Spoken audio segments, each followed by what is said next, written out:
신년 우리 첫 주일 오전 예배를 우리 온 교우가 이렇게 한 자리로 모여서 예배드릴 수 있는 이런 것이 하나님의 은혜인 줄 믿습니다.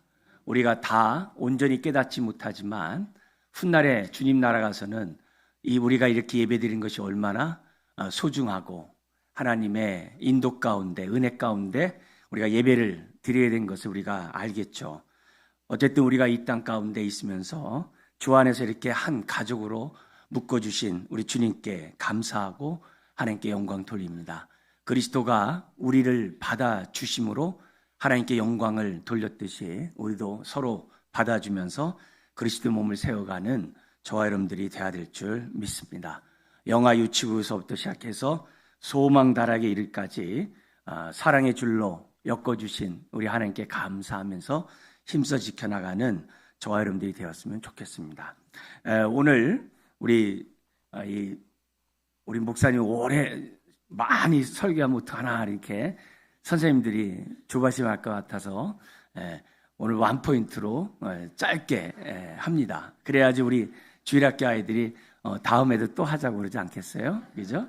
그러니까 오늘은 이게 지금 우리가 신명기 6장 1절부터 9절, 특별히 4절에서부터 9절 말씀은 교회에서 1년에 한두 번씩 꼭 설교에 인용할 정도로 아주 유명한 성경 구절입니다. 그런데 여기 있는 이 말씀이 이것만 있는 게 아니라 이스라엘 사람들이 모세 오경에 따라서 이스라엘 백성을 교육할 때 가장 핵심이 되는 4개의 말씀을 가지고 이스라엘 백성은 부모는 자녀에게 4개의 말씀을 중심으로 교육을 합니다.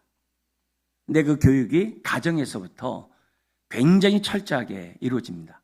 그래서 이 출애굽기하고 이 신명기에 4개의 말씀이 있는데요. 그 말씀에 따라서 이스라엘 사람들은 오늘날도 그 4개의 말씀을 기초로 그들은 신앙이 이렇게 전수되어 갈 수 있도록 교육하고 있고 오늘날 많은 지혜로서 세상을 갖다가 어떻게 보면은 앞서가고 있는데 이런 부분들의 그 기초가 여기 4개의 말씀에 따라 이루어졌다는 사실을 저와 여러분들이 꼭 기억해야만 합니다. 그렇다고 한다면 우리가 하나의 규절을 봤습니다만 4개의 그 말씀을 우리가 기본적으로 잘 우리가 생각하고 우리 신앙의 기초로 내 기둥으로 삼는다고 한다면 우리는 하나님을 경외하며 섬기는 그런 가정과 교회가 되리라고 확신합니다. 그 4개의 그 말씀이 이제 한 곳에다가 묶어놓은 게 있어요. 오늘 이 성경에 보면은 8절에 내 손목에 매어 기호로 삼으며 내 미간에 붙여 표로 삼고라고 기록되어 있습니다. 지금 이 말씀을 우리가 읽었던 이 말씀을 손목과 미간에 붙여서 표로 삼으래요. 이게 뭐냐면은 경문갑이에요. 우리 마태복음에 있는 예수님이 말씀하셨던 그 경문갑이 바로 이 손목과 미간에 붙인 표입니다. 우리 혹시 영상 한번 잠깐 보여줄래요? 네. 여기 보면 지금 좌측에 있는 것이 경문갑이라고 그래요. 우리 성경 경문갑으로 번역했어요. 그런데 히브리어로는 그냥 테필린이라고 그래요. 테필린이라고 그러는데 저기 이제 2개를 이제 기록돼 2개가 있잖아요. 하나는 손목에, 하나는 미간에. 그래서 우측에 보면은 아버지가 아들에게 어떻게 이 테필린을 경문갑을 차는지를 알려주는 거예요. 저기에 그 줄 하나하나가 다 율법에 따라 신앙 고백하는 줄이에요. 아무렇게나 이렇게 감는 게 아니라 꼬는 것부터 시작해서 율법의 그러한 정신을 저런 너 하나에서도 다 계승시키는 그런 모습이 되어 있습니다. 자, 그런 가운데 저희 경문갑 안에 그 네모 상자 안에 4개의 방이 있어요. 4개의 방이 있는데 그 4개의 방에 4개의 말씀이 들어가 있는 거예요. 근데 4개의 말씀이 모두 다 공통적으로 표현한 말이 있어요. 그게 뭐냐면은 우리가 6장 8절에 내 손목에 매어 기호로 삼으며 내 미간에 붙여 표로 삼고라는 말이 4개의 말씀에 다 들어가 있어요. 다 들어가 있습니다. 그래서 이 4개의 말씀을 이스라엘 사람들은 아주 핵심 내용으로, 하나님의 핵심 말씀으로 그들은 믿고 있고 가르치고 있고, 그들의 삶의 신앙의 그 기초를 4개의 말씀에 두고 있다는 사실을 우리가 본받을 필요가 있어요.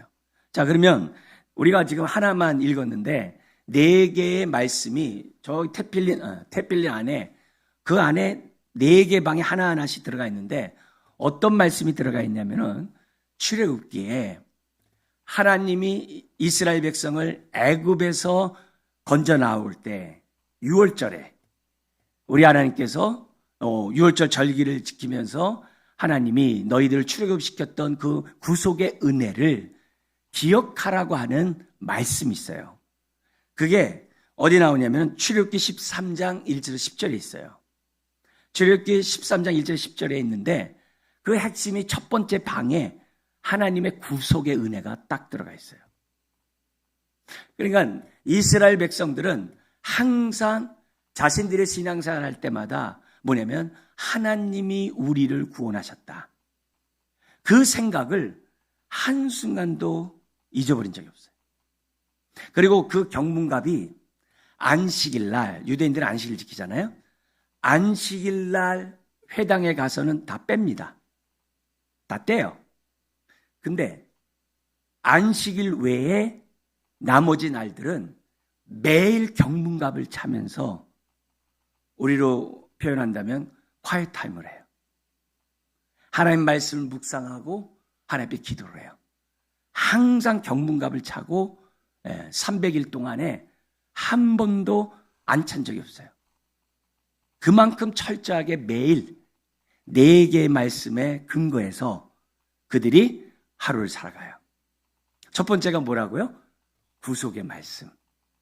하나님이 우리를 구속하셨다, 구원하셨다. 그 말씀이 첫 번째 방에 있어요. 두 번째 방은 뭐가 있냐면은 출애굽한 다음에 10가지 재앙 속의 10번째가 뭐예요? 장자가 첫 것이 다 죽는 심판이 있었어요. 10번째 재앙이. 그래서 그 재앙에 의해서 바로가 이스라엘 백성을 갖다가 마음대로 나가라고 얘기하죠. 그죠? 그때 하나님이 뭐라고 말씀했냐면 그게 출애굽기 13장 11절에서 16절에 기록되어 있어요. 뭐냐면은 첫 것은 다 내 것이라는 거예요. 첫 것이 하나님의 것이란 말은 모든 것이 하나님 것이라는 거예요. 첫 것이 하나님이라는 것은, 하나님 것이라는 것은 나머지 모든 것도 하나님 것이라는 거예요. 그래서 두 번째 방에 들어가 있는 내용은 다른 게 아니라 이 몸이 주님의 핏값으로 산 몸이니, 그리고 모든 장자가 다 어떻게 돼요? 하나님의 은혜로 다 어린 양의 피로 말미암아 다 구원을 받았잖아요. 그러니까 모든 첫 것은 다 하나님 앞에 드려야 한다. 그거 다 봉헌이라고 그래요. 그래서 두 번째 방 속에서는 뭐라고 그러면 나는 주의 것이다. 나는 우리 신약의 표현 쓴다면 주님의 핏값으로 산 주의 것이다. 그 두 번째 방에서 그 교육을 통해서 그 봉헌을 자기 삶을 드리는 교육을 시키는 거예요. 그게 두 번째 방이에요. 그러니까 처음 구원받고 교육을 통해서 뭘 배우는 거예요? 하나님을 경유하는 가운데 이 몸이 주의 것이라고 하는 교육을 끊임없이 시키는 거예요. 그게 두 번째 방이에요. 그리고 세 번째 방이 오늘 이 본문에 우리가 읽었던 신명기 6장에 있는 방이에요. 그럼 신명기 6장에 있는 이 세 번째 방은 뭐냐? 하나님이 우리를 구원했고 우리가 하나님의 것이니 우리는 오직 하나님만을 사랑해야 합니다. 전심으로 마음을 다하고 뜻을 다하고 힘을 다하여 하나님을 사랑하셔야만 합니다. 라는 그 교육을 세 번째 방의 말씀에 집어넣어서 끊임없이 교육합니다. 끊임없이 교육해. 그래서 어떻게 섬겨야 하는지를, 어떻게 하나님을 섬겨야 하는지를 보여주는 거예요. 왜냐하면 이 하나님을 섬기는 그 속에 이웃을 섬김이 포함되어 있거든요. 그래서 그거를 끊임없이 교육을 시켜요. 끊임없이. 마지막 네 번째 방에 뭐가 있냐면은 이렇게 하나님의 뜻 가운데 살아가는 자들에게 하나님의 언약의 축복이 임한다라고 하는 축복의 말씀이 들어가 있어요. 그래서 네 번째 방을 통해서 뭐냐면 우리가 선택해야 될 것은 하나님의 축복이다. 하나님의 축복을 받는데 우리가 선택해야 한다는 것이 네 번째 방에 들어가 있어요. 우리가 오늘 하나님을 경외하며 섬기는 가정과 교회가 되기 위해서는 무엇보다 우리가 잊지 말아야 될 것은 이 네 가지 기본 골격을 잊으면 안 돼요. 나를 구원하신 그 하나님의 은혜를 우리는 한순간도 잊어버리면 안 돼요. 더구나 이 몸은 주님의 핏값으로 산 몸이기 때문에 내 것이 아니라고 하는 그 생각 또한 저와 여러분들이 기억하고 있어야 돼요. 그래서 이 몸이 주님의 핏값으로 산 것이니 주님 이 몸을 받아 주옵소서. 주님 뜻대로 사용할 수 있도록 저에게 지혜를 주시고 은혜를 달라고 기도해야 되는 거예요. 그래서 더 나아가서는 우리가 이 몸이 주의 것을 드리는데 구체적으로 무엇보다도 하나님을 사랑하는 가운데 마음을 다하고 뜻을 다하고 성품을 다하여 하나님을 하나님 대접하는 저와 여러분들이 돼야만 한다는 거죠. 그래서 우리들이 예배를 드리는 이 모습도 다 뭐예요? 하나님을 하나님으로 높이는 거거든요. 그래서 이것도 다 하나님을 사랑하는 방법이거든요. 그래서 저나 여러분 모두가 하나님을 경외하고 섬기는 이런 삶을 살려고 한다면 하나님을 내가 마음을 다하고 뜻을 다하고 우리 힘을 다해서 섬기는 그런 모습을 하나님 앞에 늘 묵상하는 거예요. 내가 오늘 어떻게 하나님을 사랑할까? 어떻게 내가 사랑하면서 하루를 살아갈까? 이런 모습을 해야 한다는 거죠. 끝에 이런 삶 속에서 뭐가 온다고? 네 번째 방이 하늘의 복이 임할 수밖에 없다는 것이 성경이에요. 그걸 저와 여러분들이 하나님을 올바로 사랑함으로 경험해야 돼요. 맛봐야 돼요. 왜냐하면 하나님은 약속하셨거든요. 영육간에 하나님이 함께하는 축복을 주시겠다라고 약속하셨거든요. 그걸 맛봐야 돼요. 그걸 우리들이 체험해야 돼요. 그랬을 때 우리들이 어떻게 돼요? 하나님의 그 축복된 하나님의 그 축복을 가지고 우리가 어떻게 해야 되는 거예요? 거기서 이제 책임이 나오는 거예요. 책임이 나와요. 하나님이 나에게 복을 줬을 때는 나만을 위해 쓰지 말라는 거예요. 하나님이 나에게 주신 그 복들을 함께 나누는 가운데 그들도 하나님 앞에 영광을 돌릴 수 있도록 하라는 것이 지금 뭐냐면 테필린 그 교육 속에서 가르쳐주는 메시지인 거예요. 오늘 우리가 하나님 앞에서 어떻게 하면 우리 가정이 하나님을 경외하고 섬기는 가정이 될까? 우리 교회 온 성도들이 어떻게 하면 하나님을 경외하고 우리가 섬기는 그런 교회가 되게 할까? 다른 게 아니라 항상 대속의 은혜를 잊지 말고 핏값으로 나는 주님의 것으로 내가 사신바 되었다는 것을 항상 잊지 말고 누가 뭐라고 하더라도 하나님을 사랑하는 이 마음 변치 않도록 도와달라고 기도하고 그리고 하나님이 나에게 복을 줬을 때 축복의 통로가 됨으로 계속 하나님의 복이 쌓이고 쌓이는 그래서 흘러가게 하는 우리 가정과 교회가 될 수 있도록 해달라고 그런 우리들의 삶이 돼야 될 줄 믿습니다.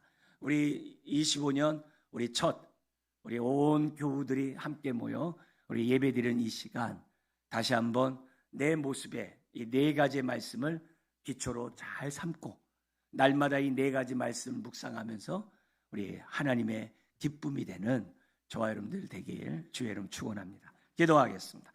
하나님 아버지, 오늘도 우리들에게 말씀하여 주시고 또 오늘도 하나님의 말씀을 마음에 새기며 이 말씀에 따라 생각하고 판단하고 행동할 수 있도록 인도해 주시니 감사합니다. 생을 다하는 그때까지 주의 말씀을 떠나지 않게 하여 주옵시고 말씀의 터 위에 깊게 뿌리를 내려 세움을 입고 아버지 하나님 감사가 넘쳐나는 인생들 또 가정, 교회가 될 수 있도록 은혜를 더하여 주옵소서. 믿사오며 예수님의 이름으로 기도드리옵나이다. 아멘. 우리 찬송가 220장 부르시면서 봉헌하시겠습니다.